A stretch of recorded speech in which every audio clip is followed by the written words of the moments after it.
പട്ടികജാതി പട്ടികവർഗ വിഭാഗങ്ങളിലെ വിദ്യാർത്ഥികൾക്ക് ഗുണമേന്മയുള്ള പുസ്തകങ്ങൾ ലഭ്യമാക്കി അവരെ വിദ്യാഭ്യാസപരമായും സാമൂഹ്യപരമായും ഉയർത്തിയ ലക്ഷ്യത്തോടെ തദ്ദേശ സ്വയംഭരണ വകുപ്പും പട്ടികജാതി പട്ടികവർഗ വകുപ്പും സംയുക്തമായി നടപ്പിലാക്കുന്ന അക്ഷരോന്നതി പദ്ധതിയുടെ അടിമാലി ബ്ലോക്ക് പഞ്ചായത്ത് തല ഉദ്ഘാടനം നടന്നു.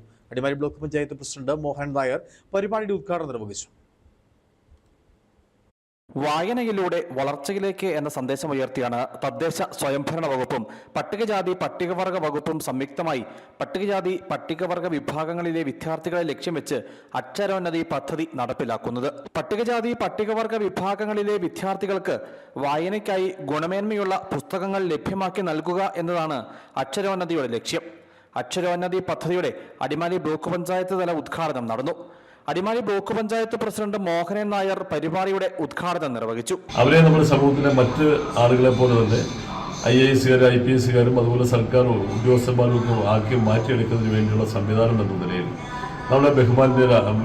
നമ്മളെ പ്രിയമുള്ള സർക്കാർ കൊണ്ടുവന്നിരിക്കുന്ന ഈ അക്ഷരോന്നതി എന്ന് പറയുന്ന പദ്ധതി നമ്മുടെ സമൂഹത്തിലുള്ള വിവിധ മേഖലകളിൽ നിന്നും നല്ല നല്ല പുസ്തകങ്ങൾ കളക്ട് ചെയ്തുകൊണ്ട് ഈ ബ്ലോക്ക് പഞ്ചായത്തിൻ്റെ നേതൃത്വത്തിൽ ബ്ലോക്ക് പഞ്ചായത്തിൻ്റെ പരിധിയിൽ ഉൾപ്പെടുന്ന കൊന്നത്തടി, പള്ളിവാസൽ, അടിമാലി, വൈശാലി, വെള്ളത്തൂർ പഞ്ചായത്തുകളിലെ വിവിധ ഉന്നതികളിലുള്ള കുട്ടികൾക്ക് അവർക്ക് വായിച്ച് വളർന്ന് പഠിച്ചു വരുന്നതിനുള്ള പുസ്തകം ശേഖരിക്കുക എന്നുള്ളതാണ് ഇതിന്റെ ഉദ്ദേശം. Adimali block panchayat vice president Mini Biju, വിദ്യാഭ്യാസ standing committee chairman Maxin Antony, മറ്റ് ബ്ലോക്ക് പഞ്ചായത്ത് അംഗങ്ങൾ, ഉദ്യോഗസ്ഥ പ്രതിനിധികൾ തുടങ്ങിയവർ ചടങ്ങിൽ പങ്കെടുത്തു.